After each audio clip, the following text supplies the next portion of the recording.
Welcome to my channel. In this video update, we remember the life and career of legendary Blue Peter editor Biddy Baxter, who has sadly passed away at the age of 92. Over more than 2 decades, she transformed a modest children's TV programme into a true British television institution and left behind a legacy that shaped the childhoods of millions. Biddy Baxter, born Joan Maureen Baxter in Leicester in May 1933, grew up during wartime Britain. Her father worked in sportswear, her mother was a pianist, and her wartime childhood taught the value of make do and mend, something that later became part of Blue Peter's DNA. She attended a local grammar school and later studied at St Mary's College, Durham University, at a time when only around 6% of undergraduates were women. Originally, she thought about becoming a prison officer or a social worker, but fate stepped in when she saw a BBC job advert. Despite being told no one from Durham had ever worked for the BBC and that women were better suited to teaching or secretarial work, she applied anyway. In 1955, she joined the BBC as a radio trainee studio manager, working on programmes like Listen with Mother. By the early 1960s, she had moved into children's television. In 1962, she became producer of Blue Peter, which at that time was a small 15-minute show. The original presenters were Christopher Trace and Layla Williams, but soon Valerie Singleton joined the team. One of her earliest big changes was introducing the now iconic Blue Peter badge, designed by Tony Hart. She also brought in on-screen pets, beginning with Petra the dog. Though in true behind-the-scenes TV drama, the original dog sadly died after 2 days and was quietly replaced before viewers noticed. Petra went on to become a star in her own right, with tens of thousands of children requesting her photograph. In 1965, Biddy became editor of Blue Peter, a role she would hold until 1988.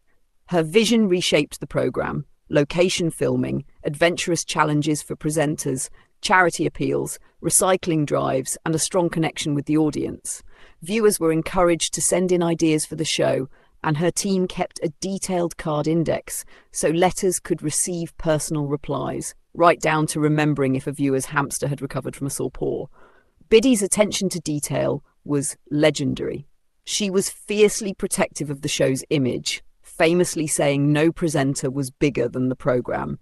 Some former presenters admired her professionalism. Others, like John Noakes and Valerie Singleton, found her difficult and controlling. But even her critics acknowledged her absolute dedication. During her tenure, Blue Peter became known for its charity appeals, collecting everything from old toys to silver foil for good causes, giving even the poorest children a way to take part. She insisted on high production values, even creating a garden on a patch of waste ground behind Television Centre. She also challenged gender stereotypes before it was fashionable, making sure male presenters took part in cooking and crafts. By the 1980s, Blue Peter faced competition from louder, more rebellious children's shows like Tiswas. Critics accused it of being old-fashioned or middle-class, but Biddy dismissed such claims, pointing to its continued popularity. Still, in 1988, she left the programme. Officially, it was to join her husband on a job posting in China, but colleagues suggested she had been pushed out by new management who wanted a change.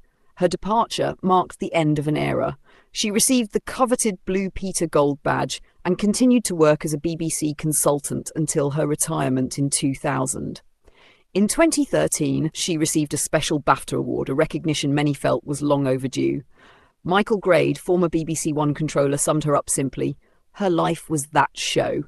Without that obsessional talent, the programme would never have maintained its quality.